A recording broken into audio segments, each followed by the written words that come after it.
1974 was a year of political collapse and escalating violence in Northern Ireland, as hopes for peace through the Sunningdale Agreement quickly unraveled. The year began with the establishment of a power-sharing executive under the terms of the Sunningdale Agreement, signed in December 1973.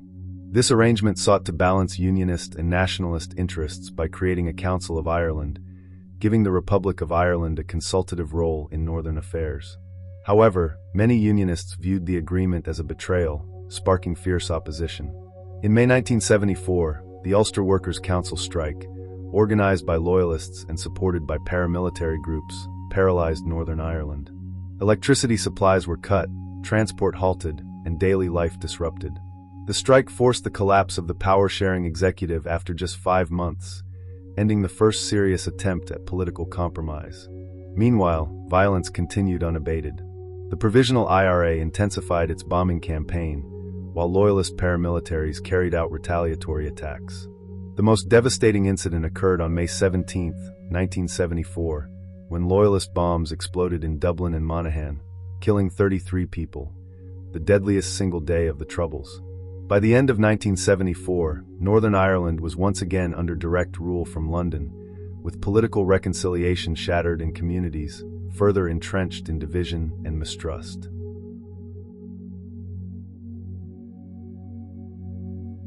In 1974, Northern Ireland was torn apart. It was a year of staggering violence, a year where the very fabric of civilized life seemed to be breaking. The landscape was scarred by hundreds of bombings, and around 300 lives were extinguished in a relentless cycle of sectarian hatred. But this year of chaos, this descent into near anarchy, didn't begin with hatred. It began with hope. It began with a fragile, almost unbelievable, attempt at peace. A power-sharing government that promised a new way forward, a path out of the darkness. So what went so catastrophically wrong? How did the dream of a shared future collapse into one of the bloodiest and most politically destructive years of the Troubles? To understand the chaos of 1974, you have to first understand the impossible bargain struck at the end of 1973, an agreement that tried to bridge an unbridgeable divide and, in doing so, lit the fuse for an explosion that would shake the United Kingdom to its core.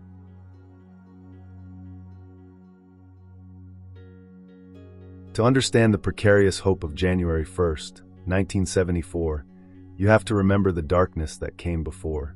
The Troubles had been raging for about 6 years. The old Northern Ireland Parliament at Stormont, which had been dominated by Unionists for just over 50 years, was gone.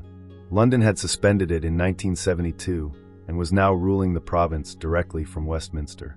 The British Army was on the streets, initially welcomed by some Catholics as protectors, but after disasters like Bloody Sunday, they were increasingly seen as an occupying force.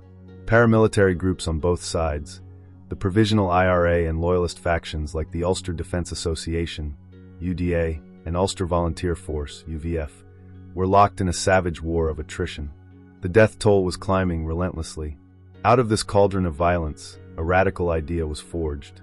It was called the Sunningdale Agreement, negotiated in December 1973 at the Civil Service Staff College at Sunningdale Park in England. It was a breathtakingly ambitious attempt to solve an intractable problem. The agreement rested on 2 central and deeply controversial pillars. The first was a power-sharing executive.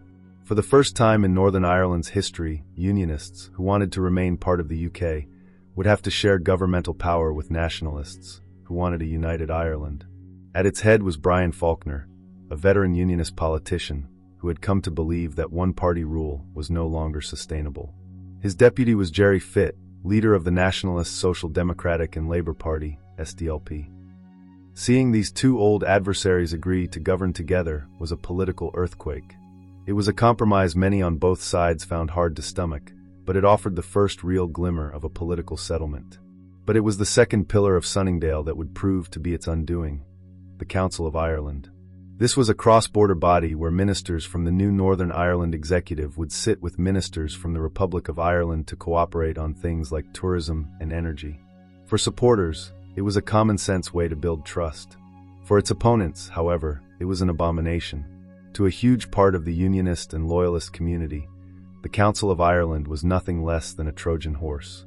They saw it as the vehicle that would, in the words of one SDLP politician, trundle Unionists into a united Ireland. The very idea of giving Dublin, the capital of a foreign state that claimed Northern Ireland's territory, any say in the province's affairs was seen as a profound betrayal.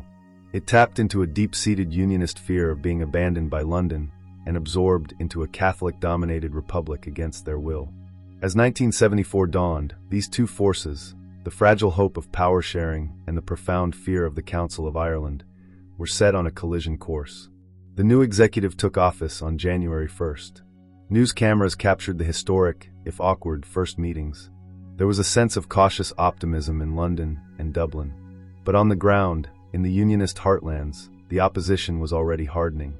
For many, the unreality of seeing old enemies around a cabinet table was overshadowed by a burning sense of betrayal. The new year didn't bring peace. It brought a tense, uneasy quiet before a gathering storm.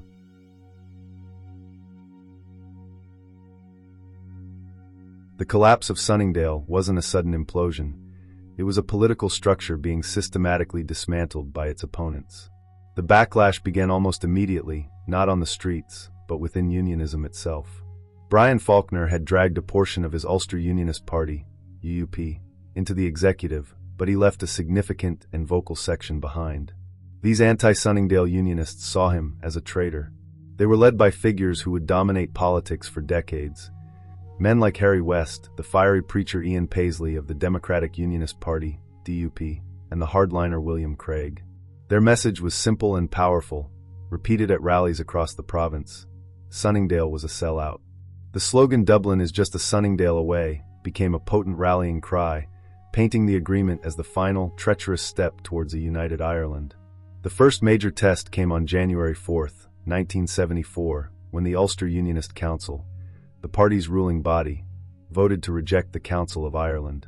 The vote was a devastating repudiation of Faulkner's leadership. He was forced to resign as party leader, though he clung to his post as chief executive of Northern Ireland, a general without an army. The political ground was crumbling beneath his feet. The fatal blow, however, came from London. In February 1974, Conservative Prime Minister Edward Heath, who had brokered Sunningdale, called a snap UK general election. For the anti-Sunningdale forces, this was a golden opportunity. They formed an electoral coalition, the United Ulster Unionist Council, UUC, and ran on a single issue: the destruction of the Sunningdale Agreement. The election became a referendum on the new government. The result on February 28th was a political massacre. The UUC won a landslide, capturing 11 of Northern Ireland's 12 seats at Westminster. Pro-Sunningdale candidates were swept away. Only Gerry Fitt, the SDLP leader, held his seat. The message from the Unionist electorate couldn't have been clearer. They overwhelmingly rejected the deal. The new executive, in office for less than 2 months, had lost its democratic legitimacy among the very community it needed to represent. To make matters worse, the UK election resulted in a hung parliament, and Heath's government fell. Labour's Harold Wilson returned to power as Prime Minister of a minority government, immediately consumed by severe economic problems across Britain. Northern Ireland was a secondary concern, and the new Secretary of State, Merlin Rees, was seen as less committed to the agreement than his predecessor. Despite this catastrophic defeat, the power-sharing executive decided to dig in. They, along with the British and Irish governments, believed they could ride out the storm. They fundamentally underestimated the depth of the opposition and the lengths their opponents were now willing to go. Having won the argument at the ballot box and been ignored, the anti-Sunningdale forces prepared to move the fight outside of politics. They were about to show that in Northern Ireland, there was a power greater than government.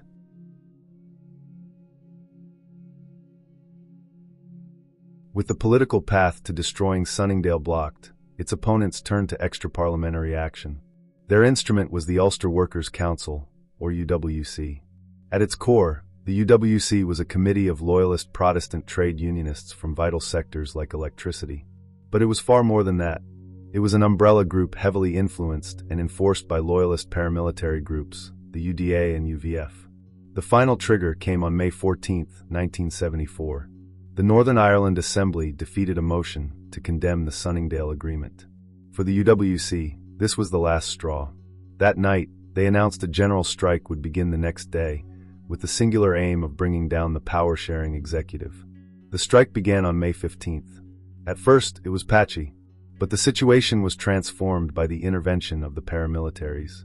Masked men, often armed with clubs, set up roadblocks and intimidated workers, ordering them to go home.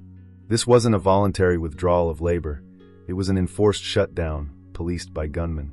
The key to the strike's success was the control of electricity. Northern Ireland's power grid depended on a few key power stations, most notably Ballalumford, which was crewed mostly by Protestant workers. The UWC's tactic was simple and devastatingly effective. They began to systematically reduce the power supply. Output was slashed. The effect was catastrophic. Rolling power cuts plunged homes and businesses into darkness. Everyday life broke down. Factories closed. Petrol stations ran dry. Food began to spoil in shops. The government was losing control. For 2 weeks, normal life in a section of the United Kingdom ground to a halt, crippled by a coalition of workers, politicians, and paramilitaries. Then, on the third day of the strike, the chaos was punctuated by an act of supreme terror. On the evening of Friday, May 17th, as commuters headed home, 3 car bombs exploded without warning in Dublin's city centre. 90 minutes later, a 4th bomb exploded in the town of Monaghan. The carnage was unimaginable. The blasts killed 33 civilians and an unborn child and injured almost 300 people, the deadliest single day of the entire Troubles. The victims were ordinary people, shoppers, office workers, entire families. The Ulster Volunteer Force, UVF, would claim responsibility years later, but no one was ever convicted for the attacks. While not directly organized by the UWC, the bombings massively escalated the atmosphere of fear and sent a chilling message to the government in Dublin. In London, Prime Minister Harold Wilson's government seemed paralyzed. The army advised they couldn't run the power stations and warned that breaking the strike by force could lead to a bloodbath. Frustrated and angry, Wilson decided to appeal directly to the people of Northern Ireland. On May 25th, he made a televised broadcast. It was a phenomenal miscalculation. He condemned the strike as an undemocratic attempt to set up a sectarian state. Then came the phrase that would live in infamy. He described the loyalist extremists leading the strike as spongers living off British taxpayers. The insult was disastrous. It was seen as an attack not just on the strikers, but on the entire Protestant community. The next day, people appeared on the streets defiantly wearing pieces of sponge on their lapels. Wilson's speech backfired spectacularly, strengthening the strikers' resolve. The end came swiftly. The UWC threatened to cut the power completely. Faced with the prospect of a total blackout and economic collapse, and with no help coming from London, the power-sharing executive crumbled. On May 28th, a tearful Brian Faulkner stood before the press and announced his resignation. The Sunningdale executive had fallen. The strike was called off the next day. In loyalist areas, huge bonfires were lit. They had taken on the state, and they had won.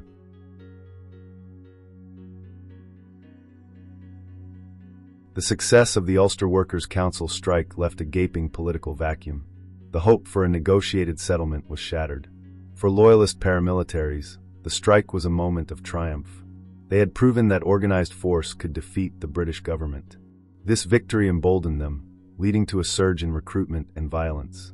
For the Provisional IRA, the collapse of Sunningdale was grim confirmation of their core belief, that the British state would always yield to loyalist pressure and that politics was a fool's errand.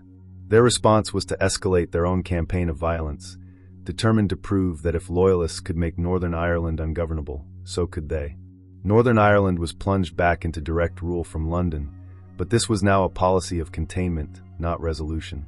With politics having failed, the gunmen took over. The rest of 1974 descended into a horrifying tit-for-tat cycle of sectarian slaughter. The conflict also spilled viciously onto the British mainland. In October, the IRA bombed 2 pubs in Guildford, killing 5 people. In November, they attacked 2 pubs in Birmingham, killing 21 people and injuring over 180. These bombings caused widespread outrage and led to the swift passing of the Prevention of Terrorism Act, as well as notorious miscarriages of justice like the wrongful convictions of the Guildford 4 and Birmingham 6. Back in Northern Ireland, the daily reality was one of sectarian assassinations. Loyalist groups would kill a Catholic civilian in retaliation for an IRA attack. The IRA would then retaliate by killing a Protestant civilian or a member of the security forces. These were often random, brutal killings, with victims chosen simply for their religion. When the final count was taken, nearly 300 people had been killed in Northern Ireland and Britain as a result of the conflict in 1974. Behind each number was a shattered family and a traumatized community. The psychological scars of 1974, the year hope died so violently, would run deep, poisoning the political landscape for decades to come.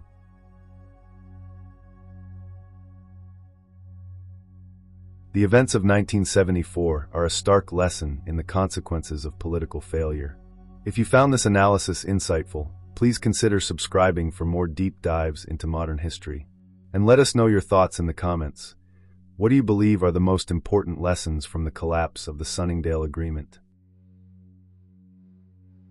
The year 1974 began with one of the most ambitious attempts at peace in Northern Ireland's history and ended with its complete destruction. The Sunningdale Agreement, with its radical vision of a shared government, was ultimately no match for the deep-seated fears of the unionist community. Fears that were ruthlessly mobilized by hardline politicians and loyalist paramilitaries. The Ulster Workers' Council strike stands as a unique and stunning event in modern British history, a successful, extra-legal rebellion against the authority of the Crown. The failure of Sunningdale cast a long, dark shadow. It would be nearly a quarter of a century before another power-sharing government was established under the Good Friday Agreement of 1998. That agreement, sometimes called Sunningdale for slow learners, contained many of the same principles. But in 1974, society was not ready.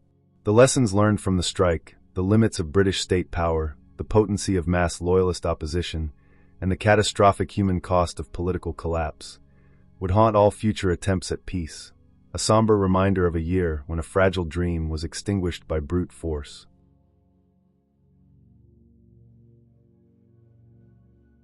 "1974 ended with the bitter taste of a promise broken. The hope that had briefly flickered the year before was extinguished under the weight of strikes, bombings, political collapse, and the iron resolve of those determined to crush compromise. What had begun as a daring attempt to reshape Northern Ireland's future ended in a stark reminder that peace, when built on fractured ground, can crumble with terrifying speed. By year's end, it was clear that the conflict was not weakening. It was evolving, hardening, and preparing for a far longer, more ruthless struggle. The fall of Sunningdale was not just the failure of a government. It was the collapse of an entire vision, a shared administration, a cross-border council, a constitutional balance intended to blend identity with power. The Ulster Workers' Council strike showed how quickly the machinery of daily life could be brought to a halt, and how effectively paramilitary influence could overwhelm political negotiation.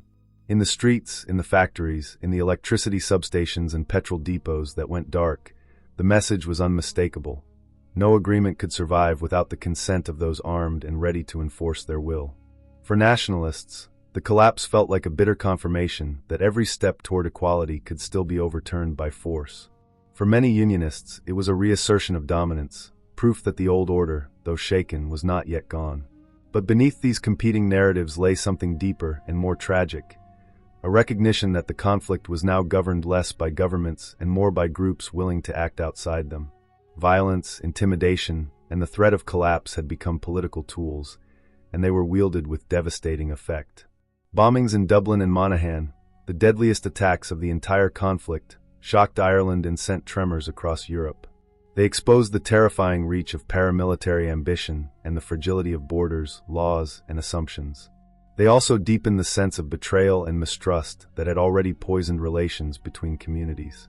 Each explosion, each execution, each act of retaliation carved new wounds, both visible and unseen, into the fabric of everyday life. By the end of 1974, Northern Ireland felt suspended between worlds, no longer trusting in politics, yet not ready to abandon the idea of peace altogether. The silence after Sunningdale's collapse was not calm. It was the silence of exhaustion, of a society catching its breath before the next descent. Violence had not diminished. It had dispersed, adapting itself to a landscape now dominated by fear, anger, and the knowledge that no institution was strong enough, yet, to contain it. The barricades remained. The watchtowers stood. Soldiers still patrolled the night, shadows stretching long under the amber glow of street lamps. Children grew up learning the rhythms of conflict as instinctively as other children learn nursery rhymes. Ordinary people carried on as best they could, navigating a world where the lights could go out without warning, where the streets could empty in minutes, where the sound of a lorry approaching could mean life or death. War had become routine, not dramatic, not exceptional, but embedded. 1974 did not simply mark the end of Northern Ireland's first major attempt at peace. It marked the beginning of a new era of disillusionment, where trust came slowly, if at all, and where every political initiative would be met with the memory of how quickly hope could collapse. The conflict had found its rhythm, a grim, relentless cycle that would define the years ahead. In the Troubles 1968 to 1998, we follow that cycle year by year, uncovering how each collapse, each compromise, each eruption of violence pushed Northern Ireland deeper into its long war. Every episode is a step deeper into the landscape of memory, tragedy, and endurance that shaped a generation. In Part 8, we turn to 1975, a year of ceasefires and deception, negotiation and sabotage, when the illusion of calm would be tested against the reality of a conflict that refused to end.